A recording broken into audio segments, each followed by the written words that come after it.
Tatiana van Borman pays regular visits to the garbage dumps around Cape Town. She's studied the wasteful lifestyle of many South Africans and says change is urgently needed. Every year, the Wissahoek landfill alone receives thousands of tons of food waste. It comes from restaurants, factories, and local farms.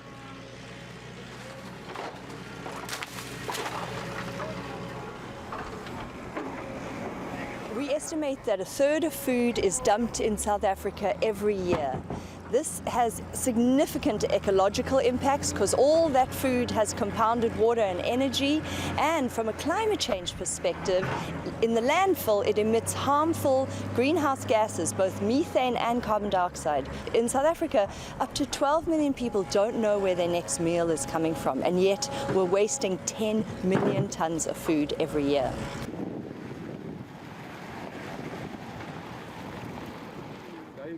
Rudolf Röscher has spent years looking at ways of reducing food waste here in the Western Cape. He works for the Regional Department of Agriculture. Van Borman has come to visit one of his projects, which she believes could provide a model for the rest of the country.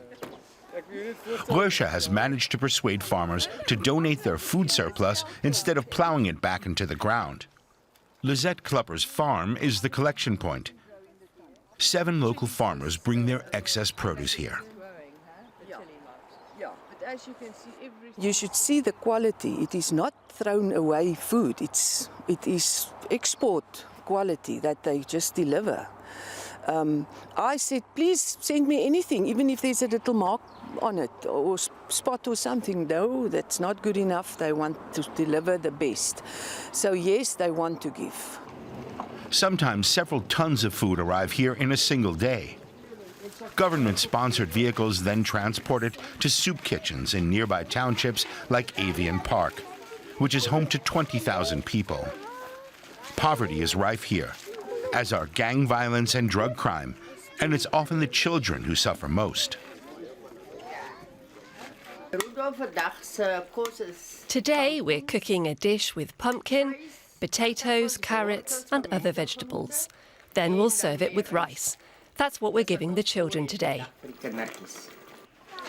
By the time the soup kitchen opens, crowds of children are already waiting. It feeds 150 of them a day, serving nearly 3,000 meals a month. If it weren't for the soup kitchen, those children would go hungry. The center only caters for children, many of whom are undernourished.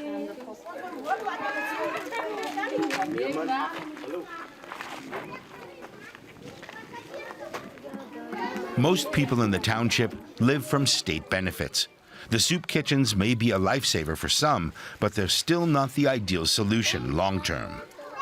Food handouts are not going to put us on a sustainable trajectory. We need to look at the whole system, and we need to look at levers for change to tip the system into a positive state. At WWF, we're looking at the issue of farming, both on a commercial level, how better farming practices can be implemented, but also for smallholder farmers, so that they are both environmentally and economically sustainable. Another example in Avian Park shows just what smallholder farming can do. A few years ago, some of the residents teamed up with the Department of Agriculture to begin growing their own food. The township now has 45 food gardens, where members plant fresh vegetables for the local community. Those in need can come and collect for free. The garden project has been running since 2015. Instead of getting paid, the members get a share of the harvest. We initially started in Avian Park as the Western Cape Department of Agriculture to create food gardens in Avian Park community with the purpose to learn the community to make their own food and produce their own vegetables. But we soon realized that it will not be enough to address the food security problem in Avian Park. And therefore we supplemented the food with donations that we get from the food surplus project that we're doing with the commercial farmers in the area. Major food retailers are now joining the initiative too. Instead of disposing of food that has passed its sell-by date, the retail chain Woolworths donates it to charitable organizations that work with the poor. All the food is still within the use-by date. And to ensure it remains refrigerated at all times, Woolworths issues it directly from the shop's cold storage room. given me great hope for the future, that we will no longer have the absurd situation of wasting a third of food and all the environmental and climate impacts that go along with that, and actually work together through the value chain to ensure that all edible food is eaten and ideally reaches those who need it most. Today, the unsold food is going to a homeless shelter in Cape Town. It's a practice that could work for the whole of South Africa. In a country where 12 million people regularly go hungry, at least a part of the surplus food could be put to good use.